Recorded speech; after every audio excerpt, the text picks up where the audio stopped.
السلام عليكم ورحمة الله وبركاته.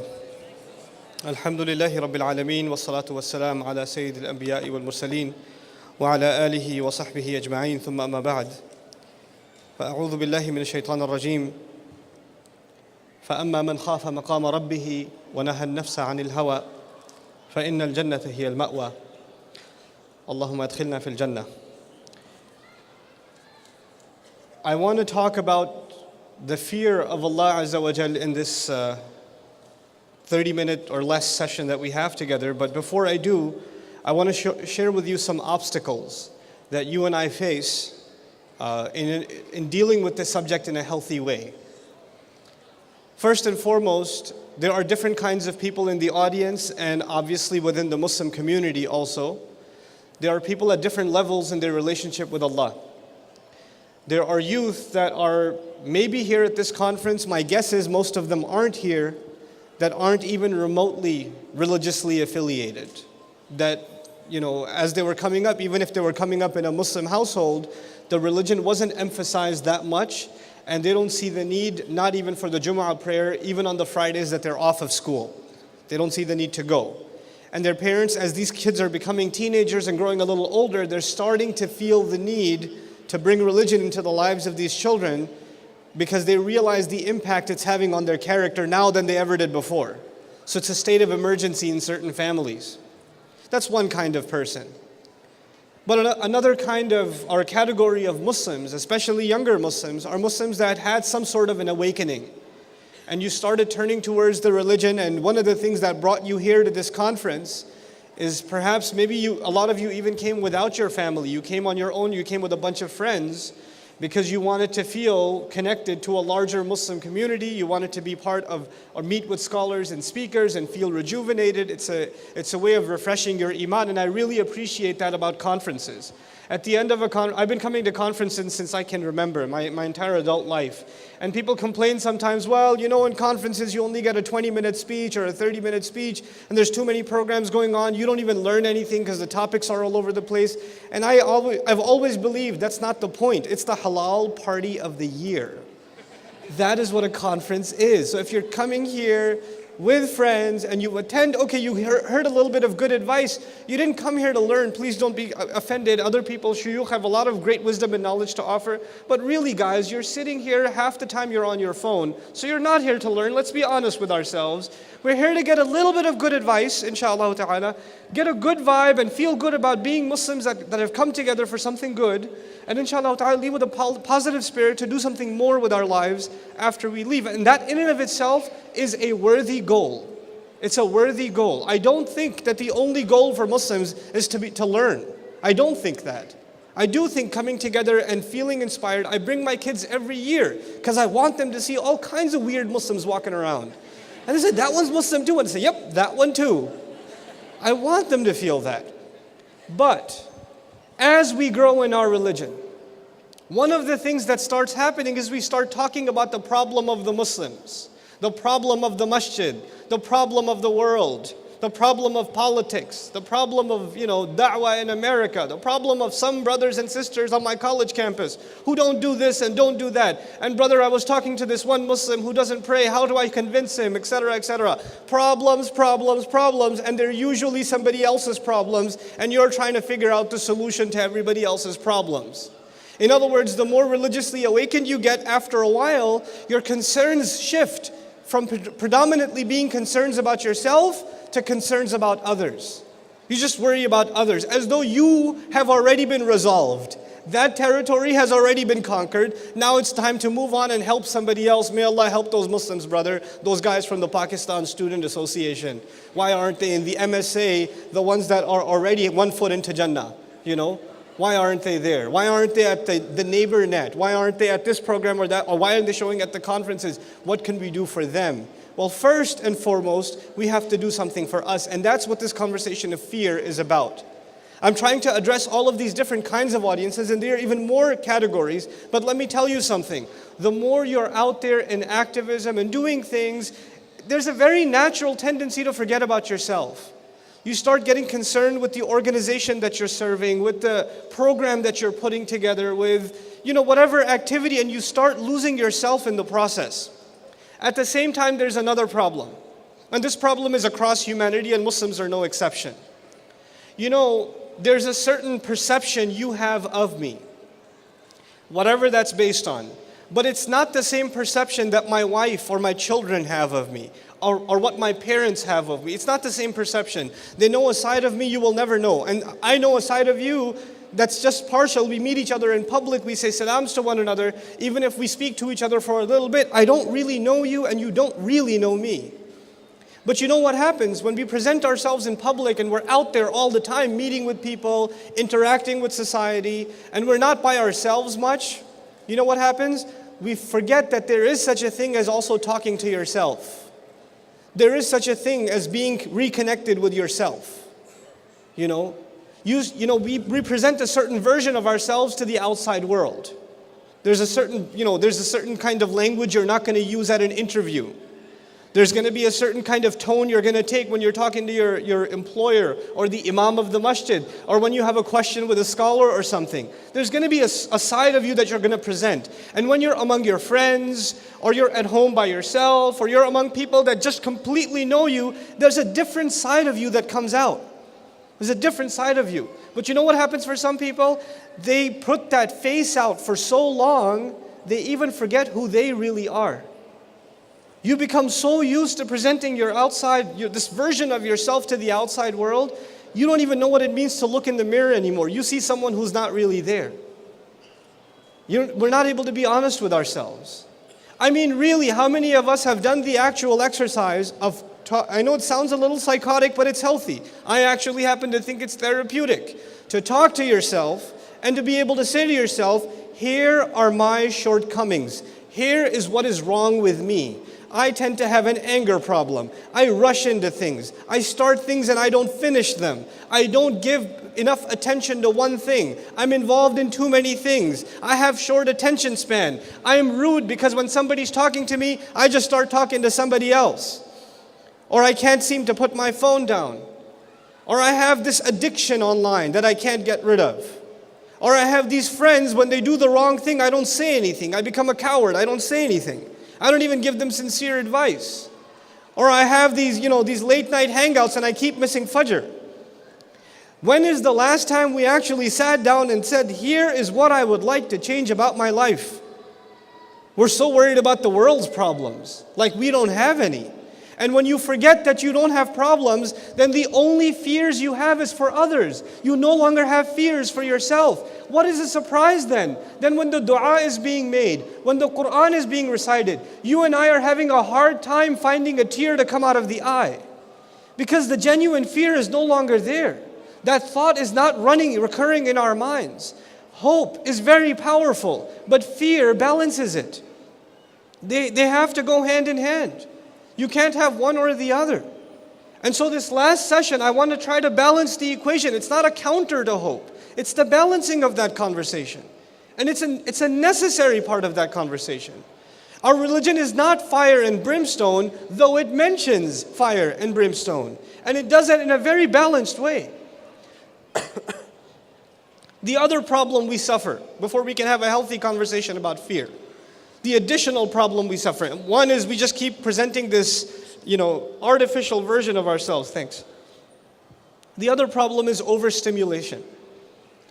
You guys, so many of you are addicted to movies, and on top of that, horror movies, and people, they celebrate things that we're supposed to be afraid of. Just this morning when we got to the hotel, I was going to put some PBS on for my kids because they like watching some of the shows. And I was going to put like a cartoon on. And you know how on the hotel TVs they have the movie trailers? So they had, Hellraiser or something? Hellrider? I can't tell. Ghost Rider. Dude's face is on fire. He's riding a motorbike. And he's supposed to be a character that you love. Like, this guy is awesome. His face is on fire. Hell is a joke. Your face on fire is entertainment? I mean, do you understand how diluted that is? And by the way, I can't think of, outside a 2-year-old. My 2-year-old just saw a glance at that and he got scared. But nobody else got scared, which is disturbing. It's disturbing that nobody else got scared because now these unusual, weird things have become normal for us. Stuff blowing up, people on fire. You guys are playing video games where the headshot is the best shot to take. You know, I got like 5 headshots in a row, bro. Slow motion. Play that in slow motion. Oh, snap. That's good. You know, should I turn the blood off or on? No, turn it on, bro. Turn it on.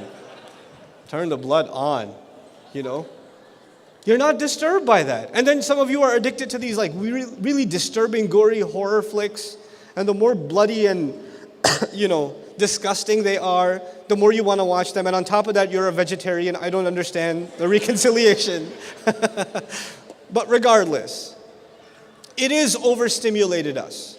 And so when the Quran presents a picture of fire, presents a picture of torture and punishment, it's like, you know, I mean, yeah, it's bad. Can't be that bad.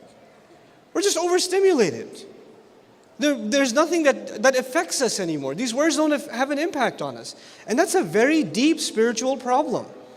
It's a very deep spiritual problem. Just like, you know, if you have a bad diet, you have some very serious physical issues. You have a drain in energy when you're not eating healthy food. You start being tired over very little work. And slowly your body starts deteriorating and you're prone to some very serious diseases. Spiritual stagnation is just like that. If you're not taking in a healthy spiritual diet and you're not resisting junk food, junk intake, you know, spiritual poison, if you're not avoiding that, then you're going to have these consequences. And one of its biggest consequences is, at least the one that I see, you know, and I struggle with it myself and I see it in the youth especially, there's no more fear. There's no fear.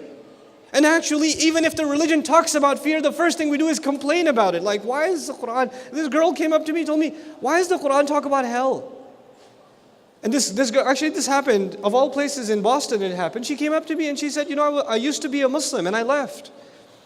And I said, okay, let's talk after the program. And she told me, I left Islam because I was reading Surah Al-Rahman. And I was like, okay, well that's cool. Surah Al-Rahman, the extremely merciful, the unimaginably merciful. She goes, yeah, if God describes himself as so unimaginably merciful, why is it that in the middle of this surah, people are being dragged into hell by their heads being grabbed? Why are they being burned? Why is there boiling water being poured onto them?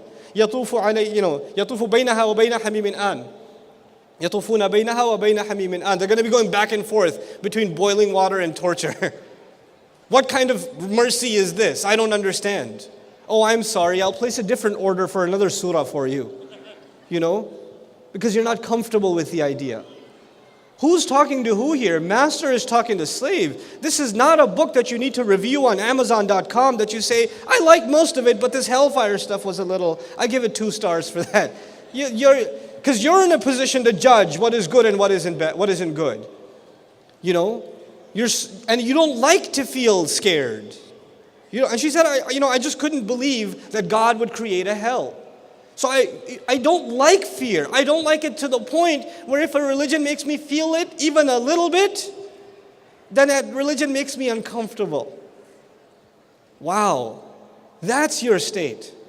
That's the position you're in. And by the way, speaking of this surah, before I move on, you should know something about this surah. This incredibly graphic description of hell that is supposed to scare you, and right at the end of it, يقول سبحانه وتعالى وَلِمَنْ خَافَ مَقَامَ رَبِّهِ جَنَّتَانِ. Whoever got afraid of standing in front of his master gets 2 gardens. In other words, I scared you to qualify you for Jannah. The entire point of scaring you was so you can go to Jannah. Even Allah scaring us is a mercy. Even that is a mercy. But this idea of I don't want to talk about hellfire. I don't want to talk about Judgment Day. Let's talk about mercy. Allah doesn't let us do one side. He doesn't. Study Quran on your own. Study it.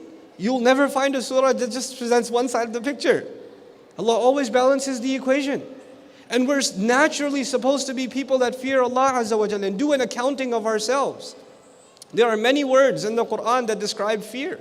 This is one of the things in the Arabic language, when something is important, then they gave it many names. When a concept, an item, an object like the sword or the horse, when something was important to Arab tradition, they would give it many names. Fear and emotions, by the way, are a very big part of Arabic literature. So the words in the Arabic language for fear are many. And interestingly enough, the Quran uses over a dozen different words just for fear. Just for fear. Khawf, for example, the most common word, La khawfun alayhim, finish the ayah for me because I'm not Egyptian. La khawfun alayhim, wa la hum yahzanun. Khawf. Khawf actually means to see the dangers that are coming and be afraid of what's coming. You know, like a hurricane warning and you're packing your bags and getting out of town? That's khawf. You know, the Arab says, خُذِ الْأَمْرَ بِقَوَابِلِهِ. Take hold of the matter by taking notice of the signs. See the change in the winds and know that trouble's on its way. This is khawf. Allah says, فَأَمَّا مَنْ خَافَ مَقَامَ رَبِّهِ جَنَّةً. Whoever was afraid of standing in front of their master, in other words, they could tell this is coming. They weren't delusional to the fact that it's not coming. This idea, you will not have fear until you realize there's a state of emergency, there's trouble coming. And that's the other huge problem, especially the youth have. I got time, bro. I got time to kill. That's why I got Angry Bird and I got like Temple Run on my phone so I could because I got time, I got just sitting around. You know, you don't have time. Who told you you have time? Where did that come from? Allah gave you this incredible thing called the intellect so you can fry it playing video games? That's why He gave it to you? So you can watch one episode after the other? This is why you were given, you know, what's the difference between you and people who have no purpose in their life? You know, Allah complains about them and says, أَفَحَسِبْتُمْ أَنَّمَا خَلَقْنَاكُمْ عَبَثًا. Did you assume that we've created you without a purpose? Pointless life? That you just got time to kill? You don't have time. And on top of that, the Muslims, subhanAllah. That in and of itself is an indication there's no fear. Entertainment, I don't think is wrong. I personally don't think it's wrong. It's okay. Entertain yourself, but know some limits, guys. Put some limits on it. It's like once you start, you can't stop. You know, and that's an indication that you're not afraid of its consequences. There's khawf. There's al-khashya. Al-khashya, Allah says, فَلَا تَخْشَوْهُمْ وَخْشَوْنِي. You know, khashya literally in Arabic means when you're afraid of the evil of something. The harm that will come to you from something. I'm afraid of a snake, it's a kind of a khashya. It's a kind of khashya. Because I'm afraid of its poison, its bite. That's khashya. Allah told us specifically, for example, don't be afraid of people or what they're capable of doing to you. Even if they have that capability. Look, the fear of a snake is a logical fear. It's not something wrong. Even Musa alayhi salam up on the mount was afraid of the snake. It's natural. It's not like there's a lack of iman there. You're a normal human being. And by the way, that tells us something else. Fear is a necessary instinct for survival. It's not something negative in and of itself. A child that does not have fear has a problem because he will jump out the window. He will go take the step down the stairs even though he can't handle it. Because there's no fear. The smart child will taste that once and then the next time he'll back off. Even the smarter child will see his little brother go and say, okay, you know what, I'll wait for mama. You know? That's just child psychology. So what does Allah tell us? Here's a bunch of people that fell off a cliff before you. You want to go down that road? You want to taste it for yourself? And what do? Dumber than a child? Yeah, let's try it. How bad could it be? I'm going to be the exception. I'm going to be the one that jumps out the window is going to float. Watch. There are no exceptions. Whoever tries to wrestle the truth, wrestle the inevitable, gets wrestled and pinned themselves. There is no way. Fear is a healthy thing in its place. In its place. But I want to talk to you about this other kind of fear. There's so many words in the Quran for fear, I can't possibly go through all of them with you, but a couple more. Al-khushu', which is usually associated with concentration and humility in the prayer, but has an element of fear in it. Khushu' has an element of fear in it. And some scholars even argue it's the element of fear that goes from your heart and starts affecting your limbs. You're so afraid you start feeling it in your muscles. Your muscles start getting soft. You start feeling a tingle. That kind of fear. That's khushu'. When is khushu' experienced? You guys already know the answer to that. When is that kind of fear, among other things, experienced in the life of a Muslim? Where does khushu' happen? In salat. Allah says, أَلَمْ يَأْنِ لِلَّذِينَ آمَنُوا أَن تَخْشَعَ قُلُوبُهُمْ لِذِكْرِ اللَّهِ في سورة الحديد. 57 surah, He says, isn't it time for believers yet that their hearts should be filled with awe, they should be overwhelmed by the fear of Allah, by the mention of Allah, by the remembrance of Allah, meaning by the Quran. A genuine recitation of the Quran, not to perfect your tajweed, which is important, not to study tafsir, which is important, not to understand the Arabic language, which is important. A genuine recitation of the Quran, you're just sitting there because you want to know what Allah is saying to you. That's the only reason you're reading it. It's not ilm, it's not muraja'ah, it's not review for your hifz, it's not none of those things. Those are all great things. But there has to be a time when you sit and recite Quran, and the only reason you're doing it is because you need therapy.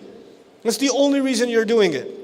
And when that happens, you will experience khushu'. And when you get mature in that, then that is supposed to happen inside salat. That's when it's supposed to happen. But if you have to build up to that point, it should even happen outside. You just sit and recite Quran and let Allah Azza wa Jal overwhelm you with His words, because they are overwhelming. They are very powerful words. It's no small thing. And Allah complains, hasn't the time come yet that their hearts aren't overwhelmed with emotion because of what Allah has revealed? These words aren't powerful enough? You know, these same words, if they fell upon a mountain, لَرَأَيْتَهُ خَاشِعًا رَدُّ الْعَمَلِ الْأَوَّلِ. The first reaction for the mountain, خَاشِعًا. And a mountain is just solid rock. It's just rock. And yet that rock experiences internal change because of the word of Allah. And then it can't handle it, مُتَصَدِّعًا. How much harder than that rock does a heart have to be that it hears the word of Allah and nothing happens? How much harder? That Allah has to complain in the Quran. What is going on? How come these words aren't having their impact? Don't worry about it, guys. I have like 8 minutes left. I'll take less than that. Okay. Now I want to talk to you about just a couple more fears. Two very common words that are associated with fear that actually they're related to each other. One of them, even though it doesn't technically mean fear, is taqwa. And I think all of you know the term taqwa, right? You've heard it before? And a lot of times in the Quran, when taqwa is translated, it's translated as fear. But just from a linguistic point of view, taqwa essentially is a fear or actions taken out of fear, precaution, protecting yourself. It comes from wiqaya, which literally means protection. So when you lock the house as you leave, that's taqwa. If you're going on a road trip and you left a couple of lights on purpose, and you set the alarm, or you told the neighbor, or you left the keys with a friend or whatever, all of that's taqwa. In other words, you took proper precaution to not get yourself into trouble. Taqwa is before the fact.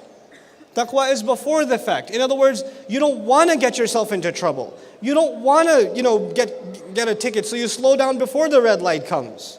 That's taqwa. In other words, it's a genuinely healthy, logical attitude for someone who knows there's trouble out there. That's what Allah Azza wa Jal wants from us. Just become awake, aware, conscious people. Be aware of your environment. Know that this thing is going to land you into trouble. I remind you something about taqwa that I want to share with you. Allah Azza wa Jal did not tell us, or tell Adam alayhi salam, don't eat from the tree. لا تأكلا من هذه الشجرة. Don't eat from the tree. He didn't say that. فقال لا تقربا هذه الشجرة. Don't go near the tree. Now, the next part of the ayah is لا تقربا هذه الشجرة فتكون من الظالمين. Don't eat from the tree. Don't go near the tree, rather. You'll become from the wrongdoers. But there's a step in between. Don't go near the tree. If you do go near the tree, as a result, you'll get tempted by the fruit. Then you will eat the fruit. Then a whole bunch and then eventually you'll be counted among the wrongdoers. There's a whole process. But as far as Allah is concerned and His knowledge of human nature is concerned, because He knows what He created, He says once you're within the gravitational force, you get close enough, you will get sucked in. So if Adam alayhi salam was told that, you, my brother, cannot say, nah, I can handle myself. I got this. It's not haram, is it? It's just like almost haram. You can't do that. Because now you're within the gravitational field. You have to be afraid of the fences and even beyond. You have to stay out of the neighborhood. You got to stay away. You can't even go near it. This is a very powerful thing Allah taught us. Not just to fear Him, but to fear the things that lead us to sin. To be afraid of the things that lead you to sin. You're heading in the wrong direction. You're not doing anything wrong yet, but I could see where this is leading. So stop. Let me give you guys a little bit of an example, just so this is not entirely theoretical. So sister comes up to me and says, or the brother comes up to me and says, this Christian girl in college is asking questions about Islam and she's asking about God. Or a Muslim girl comes up to me and says, this guy in my college class, he's asking a lot about God and he has these questions. Could you help me answer them? Because he keeps arguing with me. Lady, sister, he's not arguing with you because he has a theological concern. Because those questions have well been answered online and there's plenty of resources on that available. He just wants to spend some more time with you. And maybe deep down inside you already know that. But you come and you say, no, I'm trying to give him da'wah to Islam. And you say, I'm going to help this sister out. She's a sister, inshallah. I want to help her out and we're just going to meet at Starbucks and discuss Tawheed. That's what we're going to do. I mean, this is da'wah to Islam. And then maybe one day, it's not Ramadan yet. So yeah, inshallah ta'ala, right after between Maghrib and Isha, I'm going to take her to this restaurant. It's a halal restaurant. We're going to do our totally halal da'wah. And somebody says, brother, what are you doing? I was like, eating food at a restaurant, bro. Is that haram? Is talking about Allah haram? No, but I could see where this is going. And then 4 months later, bro, there's a sister. She's ready to convert. And I want to marry her. Is she really ready to convert? No, but I think she might. How do I convince my parents? Yeah. And what you're not, and this is the halal version of what you tell the imam. What happened in between, we all know. We're not dumb. Okay? I was in college too once. I know how this stuff goes. And when you question the guy, you question the girl, you say, what are you talking about? Astaghfirullah, I would never. Really? You would never? You get sucked in, you don't even realize it. One thing leads to another. One thing leads to another. You have to be afraid of these things. And this will never happen. I'm going back to the beginning of my conversation. You will not be afraid of these problems if you don't really know who you are. If you're delusional about yourself. If you think that everybody else has a problem, you're here to save the world. You're here to give them Islam. If that's what your mentality has become, then you will never think that you have a nafs problem too. You have shahawat also. You have the waswasa of shaitan too. You won't even be worried about that. أَتَأْمُرُونَ النَّاسَ بِالْبِرِّ وَتَنْسَوْنَ أَنفُسَكُمْ. And by the way, I'll end with this last two kinds of fear. As I said, taqwa is before the fact. You take precautions ahead of time. And then after that, there's wajal. Al-wajal. Wajal is after the fact. You're afraid of what you've done. You're afraid of what you've done something wrong and you're super scared. Man, I'm going to get caught. I don't know what's going to happen. I did this, bro. I don't know. I got to talk to this imam. I got to send him a brother. I've done this really terrible thing. What should I do? I'm really scared. I can't tell you how many of those emails I have to delete. Don't send me those emails. Talk to a counselor. Ask me Arabic questions, okay?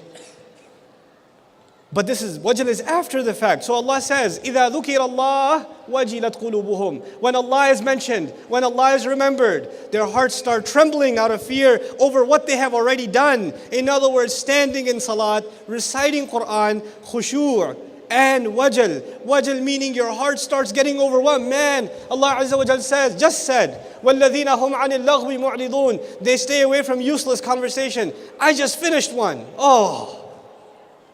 وَالَّذِينَ هُمْ لِلزَّكَاةِ فَاعِلُونَ. They're constantly trying to cleanse themselves. I just finished watching some filth. Oh, strike two. I am afraid of what just happened. You're supposed to get afraid. You're supposed to be a muhasabah of yourself. This is wajal. But the last kind of fear.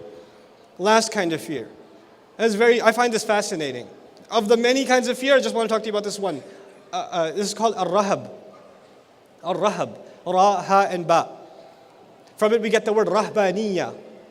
Ruhban, rahbaniyya. Rahbaniyya in Arabic means basically like a monk lifestyle where you la turid ladhat ad-dunya. You don't want any pleasures of the world. You want nothing to do with them. You know how these monks, they dress in uncomfortable clothes and they sleep on like the floor and they don't eat fruit because it might taste good or something, They don't want anything to do with worldly pleasure. They want to deny them all of that. But from that derivation, you get one of the words for fear. And that word for fear particularly is used for the Israelites. In one case, for example, وَإِيَّايَ فَارْهَبُونَ. Be afraid only and only of me. Rahab is used. The question arises, why? Some of our ulama commented on the word Rahab here. They said the problem of Bani Israel began with self-righteousness. They were self-righteous. They assumed they got it all figured out. Everybody else has the problem. As a result of their self-righteousness, they stopped fearing Allah. And when they stopped fearing Allah, even their motivation for Jannah was gone. When the fear of hell goes, next thing to go is what? Motivation for Jannah. One motivation dies, the other motivation dies. And if no longer there's no longer a fear of fire, and there's no longer a motivation for paradise, then the only motives you have left are here. Now listen to this. Listen to this catch. Ar-Rahab, I told you Rahbaniya, otherworldliness. Yeah, otherworldliness. Rahab is a kind of fear that makes you lose the pleasures of this world. When you have that fear, you want nothing, you forget all the pleasures of this world. They were so immersed in worldly pleasure and they were so engrossed in it, the kind of fear Allah wants from them is the one that negates their addictions. The one that removes them. So He says, فَإِيَّايَ فَارْهَبُونَ. This is the state you've reached. It's one of the most terrifying states of fear in the Arabic language. You're so afraid that nothing good comes in your head. You're completely overwhelmed in your fear. Allah used that word specifically for a people that were so deeply engrossed in this world because their motivations for the akhirah were gone. Their motivations were gone. My final comment, I know it's salat time. My final comment about this issue, one of the ways to reconcile hope and fear, is in the life of a Muslim, maybe your first entrance into Islam was something that scared you. Maybe it was a fear. For me personally, it was. One of the things that brought me back to the deen was fear. It really was. Maybe the primary thing that brought me back was fear. But that is you know how you ever heard of the Scared Straight program? Right? It's a healthy thing. That's not the only relationship I have with Allah. That's not the only relationship you're going to have with Allah. But it might be a healthy start. And then eventually that fear will turn into a balance of fear and hope and eventually grow into love. It'll evolve and this emotion will have, this relationship will develop multiple dimensions. But that takes time. So don't be afraid to be afraid. Be fearful of Allah. May Allah Azza wa Jal allow that fear to enter into our hearts, a healthy fear of Allah. And may Allah Azza wa Jal give us that balanced fear that we should have of Him and of the hudud that He has set of us. May Allah make us afraid of disappointing Him. May Allah Azza wa Jal make us afraid of doing less than we are supposed to do. And may Allah Azza wa Jal really put a genuine fear of Him in our most personal moments, when we are away from everybody else, so that we can truly experience the presence of Allah Azza wa Jal in our lives. Barakallahu li wa lakum, wassalamu alaikum wa rahmatullahi wa barakatuh.